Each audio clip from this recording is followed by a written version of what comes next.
Hello, and welcome to this episode of People Unfiltered, Sin pelos en la lengua. This is a no-holds-barred conversation about the critical issues that are being faced in the DEI community. We specifically look at diversity, equity, and inclusion, and what do practitioners in this space need to be thinking about for today and the future. My name is Evelyn Espinal. I am the founder and CEO of Ideas Global. IDEAS stands for Inclusion, Diversity, Equity, Activism, and Social Impact. Our work is to ensure that DEI practitioners have a community where they can plug in to get new information, learn from each other, and really support each other, given all of the challenges that we have in the work that we're doing. Today, I am very honored and pleased to have with me an author and a senior fellow of the African American Policy Forum, Tim Weiss. Tim, I've been a fan of your work for a very long time. I specifically love the clarity that you bring to these issues around what's happening in our society and what are the areas that we need to be focused on if we want to make social change. Our listeners tend to be DEI practitioners that are either new to the field or need to have a broader network and who are always looking to get new knowledge and new information. I would love it if you could start by sharing a little bit with them about who you are and why you're in this field. Well, first, let me just say thank you so much for having me on and for doing the podcast that you do. I know this is a particularly fraught time to be having these kind of conversations, whether it's a podcast or, whether it's at a campus or any kind of corporation or any kind of community, the way the backlash against DEI and racial equity is taking place. So thank you for, remaining strong and firm in your commitment to that. And also those who are listening in, who I'm sure are facing a lot of the same pressures and a lot of the same craziness that we're all dealing with. As for me, I've been doing what I would call anti-racism or racial justice work for 35 years. The vast majority of that time on the road, speaking, doing trainings, workshops, speeches, et cetera, writing 8 books. And when it comes to the why of that, there's a longer version, which I go into great detail in my memoir, White Like Me, which came out a little over 20 years ago. But the short version is essentially this. When I graduated from college, which was, I'm chagrined to say, a long time ago, 1990. So it's been 35 years. Happened to be the time I was in Louisiana. I graduated from Tulane University in New Orleans. And the year that I graduated was the year that David Duke, former Klan leader, white supremacist, lifelong neo-Nazi since he was a teenager, was running for the United States Senate in Louisiana in 1991. Of course, he ran for governor in Louisiana. He had already been elected to the state legislature in 1989. And I was involved in the campaigns against him. I was the associate director of the largest of the anti-David Duke organizations, a group called the Louisiana Coalition Against Racism and Nazism. Now, why I got into that work, of course, had to do with being an activist, and that goes back to a lot of upbringing in childhood. But this was the moment when I really made the decision to work on this subject, racial justice, as a career, because in the aftermath of those elections, what some of your listeners may recall, but many will not, is that David Duke, although he lost, this Klansman, this white supremacist, lost in both races, the Senate and the governor's race. He did ultimately get the majority of white votes in both contests. In 1990, he got 6 out of 10 white voters. In 1991, when he ran for governor, he got 55 out of 100. So still the majority. The only reason that he lost was because Black folks and other folks of color had stood up and said no, because had it been up to white people, we would have gladly sent a Nazi to the United States Senate or to the State House, to the governor's mansion, in Baton Rouge. And after those elections, I remember very clearly, and I wasn't the only one, but I was one of several white folks who I remember sitting around and asking, what does it mean that 610 to 685,000, depending on which election, white people had decided in the state of Louisiana, the majority of whites in both cases, that they were okay with voting for a white supremacist, someone who was openly a white supremacist. It wasn't a secret. There were children in utero at the time that knew this man was a Nazi. It wasn't shocking. It wasn't a hidden fact. Everyone knew it. And yet 600 and some odd thousand white people said, well, that's all right. I think I'll vote for him anyway. And what I knew was that there were not 600,000 some odd Nazis in Louisiana, but there were enough white people who, despite not being Nazis and not being Klansmen themselves, were willing to vote for someone who was that. And to me, the question was, what does that mean, number one, about this country? What does it mean about whiteness as a political force, as a political project? And what does it mean for me as a person classified as white in this culture who knows that many of those 600,000 white people are good and decent people who nonetheless could be persuaded to do an unkind and indecent thing?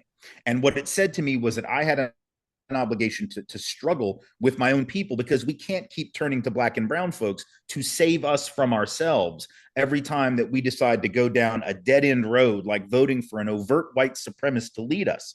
And the fact that we are now 35 years later in the political situation we're in suggests that to some extent that work obviously continues, and not enough people, I suppose, have joined in on it. What is it like for you when you're actually facing people who look like you and having this kind of conversation? I've been in this work for 35 years as well, and sitting in a room of white people having discussions around race and being the only person of color in the room, it's a very different experience. And it certainly becomes very politically correct, very be careful what you say. Are you able to have these no holds barred conversations and actually hold the mirror up to those that look like you? Well, I'm able to probably more easily than folks of color are, I would say, without question, just because the aesthetic that I embody and the identities that I possess as a straight cisgendered white male with, a certain degree of economic privilege or advantage now, at least. I didn't have that growing up, but I certainly do now. Certainly allows me an entree into the room, and it allows me to be taken seriously and to be heard in a way that others will not automatically be heard. Having said that, it's certainly no easy task to talk to other white folks about this issue, because there will always be white folks in those rooms who can't quite understand why you don't see the world the way that they do, why it is that you seem to have, in my case, I seem to have a worldview that is more similar to, let's say, Black and brown folks they work with than it is to themselves or their own families, their own experience. Now, of course, in my case, I have a story behind that. I grew up in a recently desegregated school system in Nashville, Tennessee. I had civil rights oriented parents who were a little too young to have been actively involved in the movement, but raised me right, as we say in the South. I went to preschool at a historically Black college. Most of my early peers and authority figures at that historically Black college early childhood ed program at Tennessee State were Black women, and the kids were mostly Black kids. So I was being raised in an environment where I was able to see some things that probably the average white person would not see, right? Once they got into first grade, second grade, if Black kids were being treated differently, and they were disciplined differently, and they were put in remedial tracks while the white kids were put in the advanced track, I was going to notice that in a way that a lot of other white kids probably wouldn't, because I wasn't used to that level of separation. So I have a reason for seeing the world differently. And that served me very well as I grew up and went to college in New Orleans and worked as a community organizer in and around public housing, because the women that I worked with mostly in those communities were Black women who were telling me the way the world actually works, not the way that we learn about it from the mainstream media or our textbooks, but from their lived experience. And I was able to hear that, which was a great benefit to me, that I had been raised in the way that I was. But I understand why most white folks don't have that experience. I understand why most white folks don't see it. And so, to the extent that I can be heard, and I can oftentimes in those settings, I still have to show a degree of empathy for those white folks who I know were raised not to see these things. They have come by their ignorance very honestly, by which I mean, if you haven't been taught certain things, you won't know them. I joke about how I'm oblivious to calculus, because I never took it. And therefore, if I were to try to do calculus in front of you, presuming that you had taken the class, you would know instantly that I had absolutely no idea what I was talking about. The problem is there are a lot of white people in this country, in corporate America, in colleges, in K-12 classrooms, on police forces, et cetera, who think that they know when racism is happening and when it's not, but they never took the class, if you know what I mean, right? Metaphorically speaking. Yes. They haven't read the textbook. Black and brown folks not only took the class, they wrote the textbook, and yet they are not believed when they talk about their lived experience. So I try to say that with as much care and compassion as I can, But it needs to be said that we have been protected from the truth in this country, those of us who are white, and that protection has not served us well, in the sense that it has left us woefully ignorant about the world in which we live and the way that our colleagues and even some of our friends experience the world around us. And that makes it very hard, I think, to produce change unless we get clear on the way that our experiences have shaped our perceptions. And as long as we're willing to own that and look at that, if white folks are willing to look at how their experiences shape their perceptions and oftentimes misshaped their perceptions, then I think we can make progress. But that's sometimes, easier said than done. I think that reminds me of the quote, "The unexamined life is not worth living." It's a quote attributed to Socrates, but it always spoke to me about the need to be reflective on your actions, to actually understand your own history, in order to be able to stand on your own, right? And battle any of the issues that come at you in everyday life. I've always had this sense that I know my roots, I know where I came from, I know what's happening, I can read through this. It starts to feel like we're being paternalistic with white culture and really infantilizing that, because then they're not able to truly understand why the world is operating the way it is, right? And the other quote that comes to mind is the greatest thing the devil ever did was convince the world that it didn't exist. And there's some elements of that sit with me around white supremacy. The more that we deny it, and that we're not willing to accept that it's baked into the DNA of this country, the harder it is for us to be able to work on it. What's your view on what people like you and me and DEI practitioners need to do to confront this issue head on?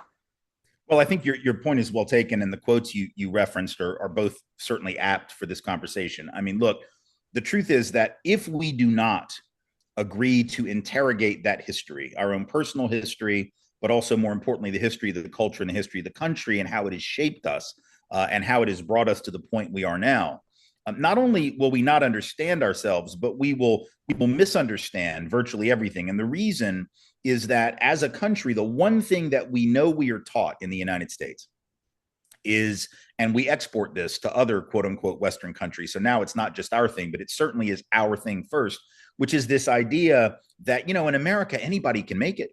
So if you didn't make it, it's your own fault, right? That the cream will rise to the top. It's meritocracy, rugged individualism, all of those things. Well, if you're taught that, and we've all been taught that, not just white people, anyone in this country, if you've only lived here, if you immigrated here and have only lived here for like a minute, you've been exposed to that. It's the secular gospel of America. If America were a Bible, it would be Genesis 1:1. And the problem is, if you're taught that where you end up is all a matter of your own effort, then when you grow up and you look around and you see profound inequality, and you see that inequality isn't random, right? It clusters by color. It clusters by sex or gender. It clusters in ways that are not natural. Now you will assume it is natural. You will assume that, well, I guess the reason those black and brown folks are on the bottom of the structure is they don't work as hard. They're not as smart. Their values are bad. Or the reason that those white men are on top of the structure disproportionately is because they're just that much smarter. Elon Musk, despite the exploding rocket ships and the self-driving cars that don't drive and the ketamine habit, he's just that much smarter than all of the rest of us, rather than saying, wait a minute, maybe there's a history here. Maybe there are structures in place. Maybe there is an inertia of past injustice continuing to affect the present. Maybe Newton's first law of motion is not just referencing the physical universe, which is the idea of inertia, right? But it's also affecting the socio-political, economic, and historical universe. That which happens in one generation affects the next and the next and the next until it is stopped by a force of equal or greater power. Now, if we're prepared to interrogate that, then we can get to the bottom of our disparities in everything from health to wealth to income to occupational status, education, criminal justice, housing, all of it. But if we don't interrogate those structures and that history, what we are left with is blaming the victims of the system of inequality for where they find themselves, and giving undue credit to the people on top of the system for just being so brilliant. And that leaves it impossible for us to actually fix the problem. You cannot fix a problem that you refuse to see, and you will not see it unless you force yourself or are forced by others to see it, whether that's in school, which we're now being told we can't talk about these things in school, or whether that's in the workplace with something like a DEI effort, where we're also being told we better not do that, right? Essentially, what is happening is the censorship of the interrogation, the censorship of the analysis, the censorship of the history, trying to ban the certain exhibits at the Smithsonian that are seen as too quote unquote woke, or too critical of the American experiment and American history. What that is about removing the tools that we need to make sense of the present. If you erase the past, the present becomes undecipherable to you. Yes. And once the present becomes undecipherable, you cannot figure out how to move forward into the future. And see, this is work that I believe needs to be done on all fronts. So I think that while white people have their work to do, people of color have their work to do. If I think about myself, I went to a Catholic high school, Catholic all throughout elementary to secondary. And, manifest destiny was taught in a very specific way, right? It's up to you to pull yourself up by your bootstraps and do the work. And that internalized oppression sat with me so that I could say that I've been very successful in corporate America. I've risen through the ranks, but doing that while swallowing things, accepting things, not questioning things that were going to rock the boat, because I understood that there was a role for me to play, and that was worker, right? And so when I think about today, what's happening in the world and the attacks that DEI are experiencing, I'm wondering, what are you seeing as, number one, what's actually happening? Why is DEI being attacked the way that it is? Why are white supremacist actions going into the forefront? And why are we doing what we're doing to immigrants? And then number two, what do you think we should do about that? How should someone like me or another practitioner be challenging themselves to have a bigger impact in these issues that are facing our world? Well, the first part, is really not that hard to discern. I wrote a book back in 2012, I guess it was, called Dear White America, Letter to a New Minority. And in that book, which was really just an open letter, sort of long form essay, I made the point that there were four things happening at that moment in American history in the 2010s that were creating sort of a perfect storm of white anxiety in this country. One, of course, was the election of Barack Obama, which for some of us, was not a problem, and in fact was something we might have supported, but for others was something that was, to have a black man as president and with a quote unquote exotic name and a background that's different than most of us, was a step too far for a lot of people. Thus the birther movement, thus the backlash to him as a supposed Muslim Kenyan, right? The idea of a man of color exercising leadership at the top of the country and being the most visible representation of our country's leadership was something that had a lot of people on edge. Now you add to that the economic meltdown that was going on at that moment, right? The recession, which was confronting white Americans for the first time since the Great Depression. So the first time in like 80 years or so that white communities had been faced with double-digit unemployment. That was very rare for white folks at that time. Black and brown communities had suffered double-digit unemployment pretty consistently, off and on for generations, but white communities had been insulated from that. So you've got a black president creating anxiety for some, economic meltdown creating definite a sense of distress for them. The third thing was the cultural shifts in America. We become a thoroughly multicultural society, which again, to some of us is great, but to others who've gotten used to defining America as a very monocultural, it's our country, to now suddenly see the way that, everything from food to fashion to music, all of it very much interspersed, very much multicultural. So you've got country artists making records with hip hop artists. You've got the posters on your kids' walls don't look the way that the posters on your walls looked. I grew up in Nashville, and I joke that the ethnic food aisle at the grocery when I grew up was like the pasta aisle, right? But now you've got every kind of food and every kind of religious institution, which again, to some of us is fabulous, but to others who are very much bought into the notion of America as a fundamentally white place with maybe some non-white people sprinkled in, but basically it's ours. That was all happening at the same time. So you've got Black president, economic insecurity, cultural change, and then, of course, the fourth thing, demographic change, right? We know that white folks right now, what the census calls non-Hispanic whites, are only about 57% of the American population. Within 15 years, we will be less than the absolute majority. That is also creating an incredible sense of anxiety for those who have long defined themselves as the prototype of the all-American boy and girl, right? We were the floor model. We were in the old school days, it would be the catalog model of an American, right? And so if you define yourself that way, you see all these shifts, it creates a great level of anxiety. Now, fast forward, that was 2012. Here we are 13 years later, and we see the way that anxiety has morphed even greater with regard to immigration, DEI, and the racial justice uprising of 2020. When these folks on the right saw 20 million Americans, disproportionately young, including a lot of their own white children, their own white grandchildren, their own white nieces and nephews, their white neighbors' kids, right, out in the streets demanding justice, not just for George Floyd, but justice in a broader sense, I think they realized that they had to, if they wanted to maintain their power, if they wanted to maintain their status, that they were going to have to rebel against the learning about injustice. So let's remove this stuff from the schools. Let's stop doing DEI trainings. Let's stop having discussions about racism because the kids are getting ideas, you know? And if the kids get ideas, they might fundamentally change this country. So really what all this is an example of what Carol Anderson, brilliant scholar at Emory University, in her book, White Rage, talks about. Every step forward on the road toward equality, particularly for Black folks, but I would say for people of color generally, has been met with this kind of backlash. It happened after emancipation. It happened after Reconstruction. It happened after the Great Migration from Black folks out of the South into the North, Midwest, and West Coast. It happened after desegregation. It happened after affirmative action. It happened after the election of Barack Obama, and it's happening now. And so I think for us, what that means is we have to do a couple of things. Number one, we have to understand this history. We have to understand that it's not new. The biggest mistake people make right now is freaking out and thinking this is unprecedented. My God, this is not the America I know. I would suggest that if you think this is not the America that you know, then you may not know America very well, because this is exactly who we have been. It is who we were in 1876 when we overthrew Reconstruction.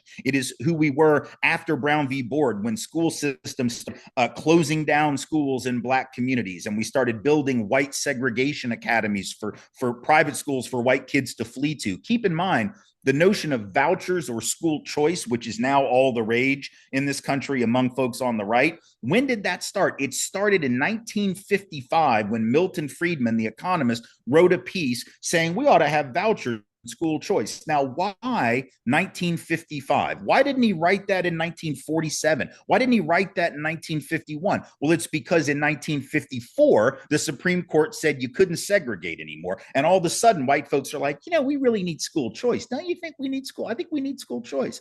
All of this stuff has been there in the water for a very long time. And we've been swimming around it, circling the drain, not realizing the country in which we live. So learn the history.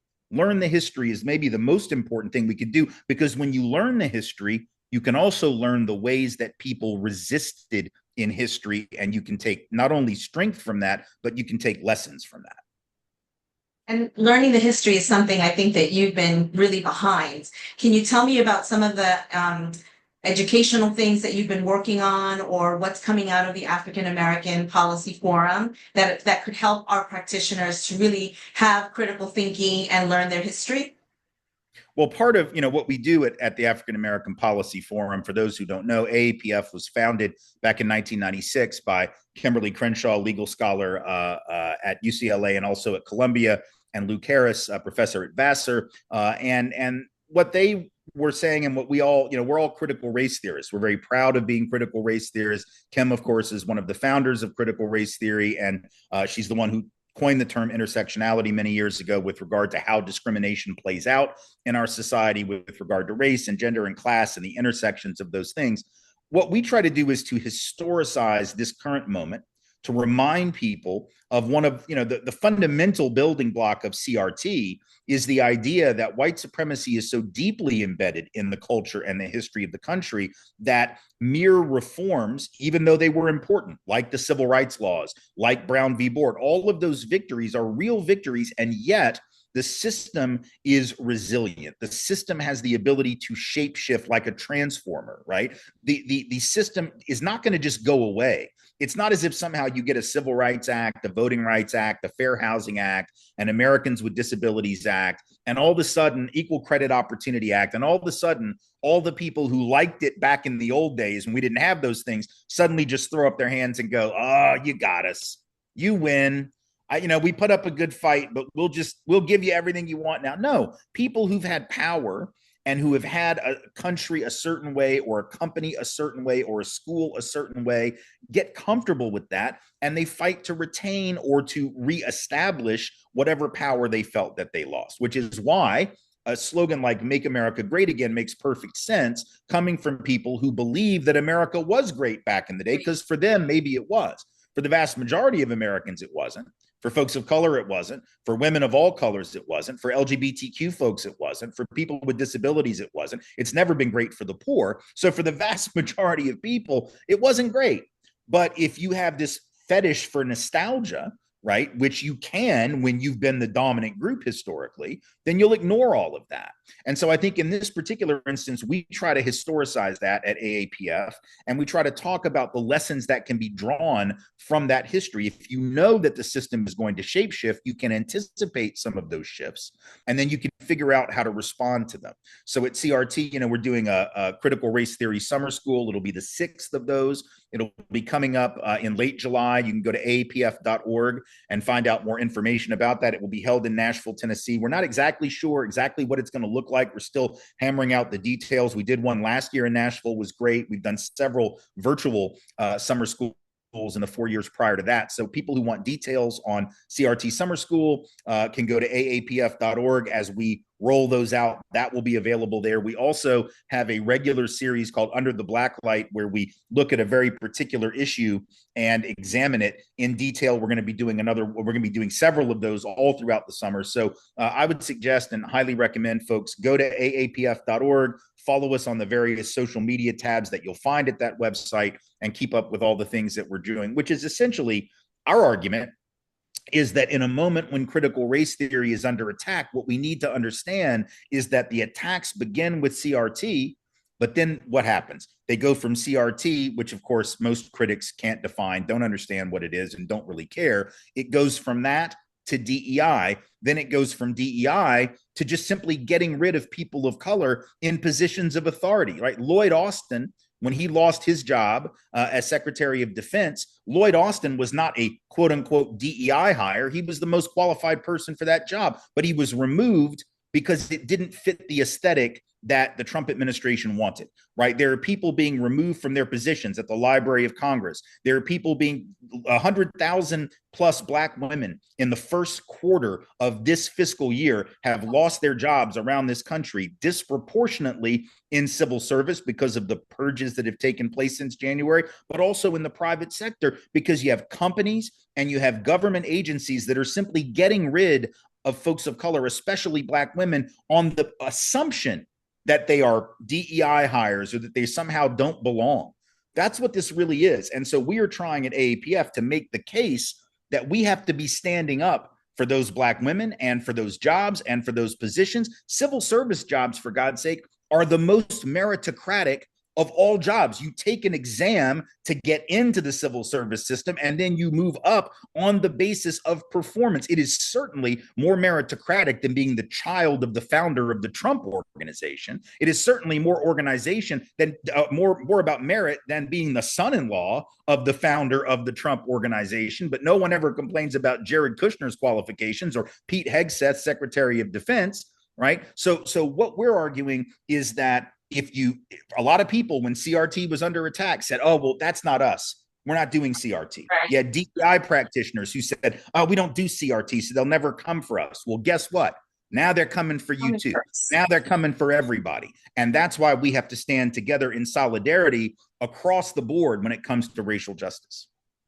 Yeah, there's a lot of places where I think that DEI did a disservice to itself, Yeah. especially after George Floyd and the Black Lives Matter movement, where so many organizations started to put out these massive global goals around what they wanted to do for DEI without having a plan or an actual way of understanding that the work is to dismantle systems that are prejudicial, that are full of bias, that have discrimination, but they actually did more performative things that then you ended up seeing a lot of fluff things, right? The pink world, if you will, where it really left us vulnerable so that now the narrative could be attacked and turned around.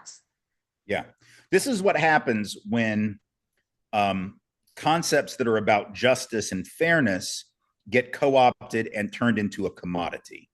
Yeah. In a capitalist system that is about making them profitable and making, paying consultants and image, right? PR. And so you're absolutely right. A lot of what goes under the rubric of DEI that has been criticized by the right, I would also criticize. Now, Exactly. for different reasons, but I would criticize it too. Doing things like, privilege checklists with your employees where you tell them to check your privilege. We go down a list of all the privileges of whiteness or being men or being straight and go, oh my God, I've got 37. How many do you have? 23. Oh my gosh. Or when we do implicit bias trainings that try to find out about our subconscious biases. I know that that's real, by the way. I'm very aware that unconscious bias is real. But the problem is not personal psychology alone. The problem is not the receipt of privilege alone. The problem is not white fragility alone. I know that stuff is real, but the system has produced those privileges. The system has produced those biases by teaching them to us. And the system is what produces the fragility by protecting us all of those years from having to know the truth about racism in the society. So yeah, if I wasn't taught about this, if I never learned about it, and now I'm 37 years old in a corporate setting and I'm being told that white supremacy is the system we have, naturally I'm going to freak out and feel some kind of way. Right. I get that. So yeah, the people that did DEI that way or went in and basically tried to, hit folks over the head with stuff that they've never, ever heard before because this society has structured their ignorance weren't helping. Right. And so a lot of the DEI stuff that got done because it was focused on interpersonal bias, interpersonal privilege, interpersonal fragility, didn't look at the systems and structures. And by not looking at the systems, people felt attacked. They felt like they were being shamed or blamed when if we had just focused on structures, like, for example, in the job market, if I want to deal with structural racism or systemic racism, I can either suggest that all the HR managers are bigots, which I mean, I've known some HR managers who are, but I wouldn't say that's true for most of them. I can say that or imply that, or I could say, hey, listen, how do we hire around here? And if I come to find out that a lot of the hiring is done through word of mouth networks, and if I come to find out that we're using resume reading AI that looks for certain words that some people know to put in the resume because somebody told them to put that word in and other people don't know and now they're getting screened out, has nothing to do with qualifications unless the job you're applying for is chief resume writer, which it usually isn't. Right. You have systems and structures, they're race neutral. If you have old boys network, that's not necessarily deliberately racist or sexist or anything else, but who are the people left out of those networks? If you're using that AI to read resumes and filter them out, that's race neutral, it's gender neutral, but who are the people that are more likely to know all the tricks of the trade? They're the people who are in the know. And who are those people likely to be? They're likely to be white, they're likely to be upper middle class or affluent, having nothing to do with merit. Let's deal with that. If we're talking about law enforcement, the same thing is true. Are we looking for the individual racist cop? I'm sure we can find them, for God's sake. But more importantly, what about the fact that the structure of law enforcement from the very beginning has been about domination and control, protecting the haves from the have-nots? If that's the history of law enforcement, and it is, Officers need to know that, because good officers, those who are not going out with a mentality of being a soldier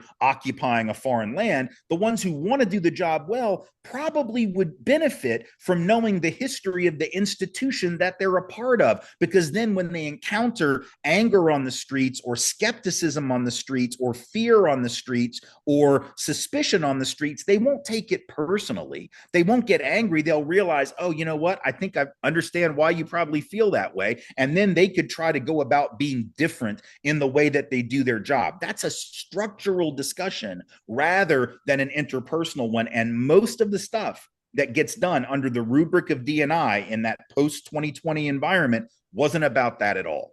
It was about the interpersonal. There's a great article I would highly, highly recommend to your audience by Tanya Hernandez, who is a professor of law at Fordham University Law School. It was a piece in the Michigan Law Review recently, I think a year, maybe 2 years ago now, called Can CRT Save DEI? And it's a great examination of what's wrong with current DEI in many cases in corporate America, but what could make it better is more critical race theory rather than less. I love the way that you define the system and giving really concrete examples for our audience to think about how the system plays out in the day-to-day work of HR of the business. You made me flip to an organization that I know that was headquartered in a predominantly white neighborhood, and we're having difficulty being able to not only bring in people of color, but retain them. And what they hadn't thought about is that there was a high level of policing that was happening in that neighborhood. It's why it was considered a safe neighborhood. And so there was a disproportionate amount of people of color who were being stopped on their way to work, on their way home from work, creating a level of anxiety to them.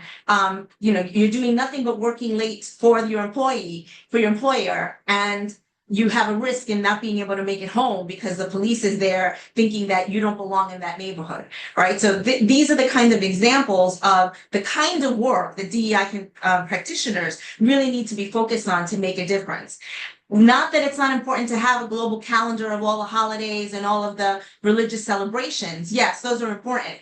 But if you're not working on these concrete things that affect the reality of the work life for your employees, you're really missing the boat. That's right. Yeah. Absolutely. And yes, 100%. Yeah. So honestly, I think that this has been one of the most inspirational conversations, because whenever we get to talk about reality and the truth that's in front of us, how could you not get inspired by that? I'm hoping that perhaps in the future we might have another session where maybe you and I talk about really concrete things that we want practitioners to be thinking about in terms of their development.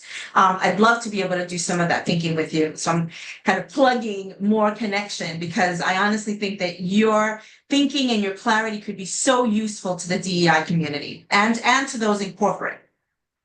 Well, I would certainly love to do more of that if given the opportunity. As I joked with you in the setup, in the 35 years that I've done this work, I've probably done 50 or 60 corporate events. Mostly it is not companies that wanted to bring me in, and there are any number of reasons for that. Certainly an unflinching examination of structural white supremacy is not usually top on the agenda for most private sector employers, but there are some that I've had the chance to work with who've been great, who want to continue to lean into this work in a time of intense backlash.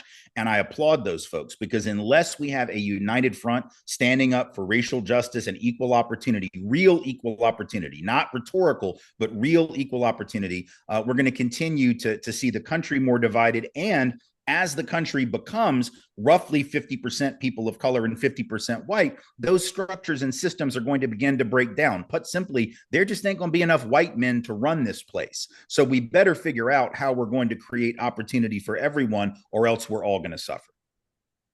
We've talked about opportunity for everyone as well as one of those places where I think we diluted DEI. So we said, let's make sure that everyone feels included, but we didn't think about the fact, at least from my perspective, that each different demographic has a different arc of learning, a different entry point and level of analysis and experience. And so if you try to treat them as a homogeneous group, I think that's where you just water everything down and you're not actually able to penetrate some of the learnings that you're bringing out. That's right. Tim, I want to go ahead. Go ahead. No, I'm fine. That's great. Yeah, I just wanted to thank you for, the level of clarity, the perspective on history, the way in which you are able to bring forth this argument, the fact that you did it, you got yourself out of the matrix, you chose to take the red pill, and you could have lived a very cushiony life taking the privilege of being a white man in this country. And instead what you've done is you've taken that to catapult you to be right at the forefront of the change that we want to see in this society. So thank you so much for all of the work that you're doing and for taking the time to be on this call with me. Thank you as well for everything you're doing. I appreciate you. Thank you. For our listeners, this is a fantastic trend that you're going to see in the work that we're doing. We want to continue to have these bold conversations on the critical issues that you are facing. We're also looking to hear from you on what other questions you have or other areas that you'd like for us to explore. So thank you everyone for being a part of this session. I'm beaming with happiness. So thank you, Tim.